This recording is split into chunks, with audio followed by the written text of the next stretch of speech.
हम गुंजन चौधरी मैथिली गुंजन चैनल पर अहाँ सबके स्वागत करै छी।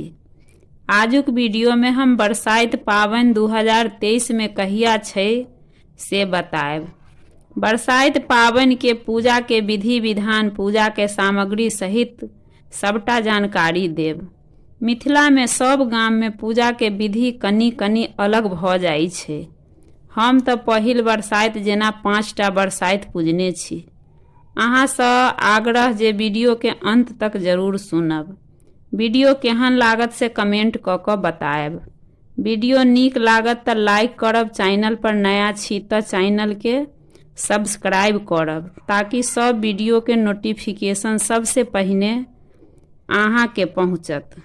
चलू तो आब शुरू करै छी। पूजा के सामग्री: आम बेढ़ देव के लेल एकटा, चना मूंग 5 रंग के फल, मिठाई ल लेब नैवेद्य ला, लाबा दूध मिश्री बिसहर के चढ़ब ला राख लेब, पिठार सिंदूर फूल अक्षत टकुरी के सूत धागा नया बियन धूप दीप जल सबटा चीज ओरिया लेब।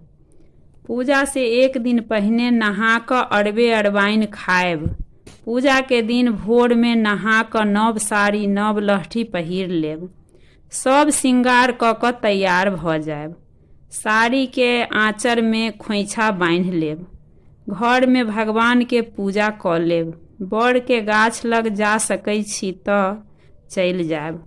कोनो कारण बस नहीं जा सकै छी त घर में बड़ के गाछ डाढ़ि मंगा लेब आ कोनो गमला में रोपि क पूजा करब। घर में भगवती के गोर लागि क गाछ लग जाएब आ गौरी पूजा घर में नहीं करब। ओई दिन गौरी पूजा गाछ तर होइ छै।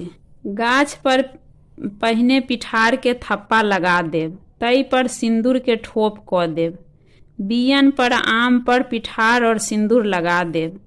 एकटा बड़ के पात माथ में खोइस लेब। गाछ तर नैवेद्य देब। बड़ के पात हाथ त बड़ के पात पर नैवेद्य देब। गौरी पूजा क लेब आ गौरी के नैवेद्य राख लेब। बिसहरिक नैवेद्य दै छी त बिसहर के नैवेद्य राखब। पहिने लाबा राख देबै, ओकरा ऊपर से दूध चढ़ा देबै, तई के ऊपर से मिश्री चढ़ा देबै, ओकरा ऊपर से नेमो के रस गारि देबै आ कहबै हे बिसहर माता मुँह मीठ दांत खट्टा केने रहब। गाछ पर फूल अक्षत चढ़ा देब। बैस के हाथ में अक्षत फूल ल क कथा सुनि लेब। तकर बाद आंचर के खूट ल क आम ल क 5 बेर गाछ तर जल ढारब। तकर बाद सूत टकुरी के सूत ल क 5 बेर गाछ के घुमि क सूत लपेटब। एकटा बड़ के पात हाथ में राख लेब।